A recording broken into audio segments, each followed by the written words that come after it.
Nagsapo nin apat na tama nin bala sa lawa sa Sinlalawgon ang Operation Manager makalis pagbabadilon sa laog mismo kan compound kan pigtatrabahuhang kumpanya sa Barangay Bagong Bayan, Masbate City. Binisto ang biktima na si Francisco Balingasa Medina, 59 anyos. Enutigdi sa CCTV footage na kuha sa nasambitan ng lugar, may hiling ang nakapulang gunman na naglalakaw palaog sa nasambitan ng compound. Hasta sa pigbunot kay ni Andarang Badil, asin kan mahiling ang biktima, tulos kaining pinutukan. Day pa nakontento ang lalaki, nagdulok giraray ini sa nakabulagtang biktima, asin binadil giraray. Makalis ang insidente, tulos na nagdulag paluwas ang lalaki kung sa'y nagahalat sa may gate ang kaibanan kaining nakamotor, antes marikas na nagdurulag parayo sa lugar. Sa report kan PNP, nakuha sa lugar kan pinangyarihan ang apat na basyo kan kalibre 45 badil.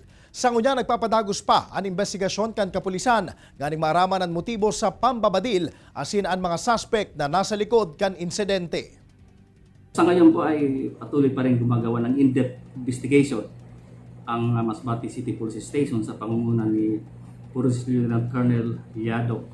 Wala pa tayong ibibigay na other information kasi kasalukuyan ay patuloy pa rin gumagawa ng investigation, follow-up sa ginawang pamamaril.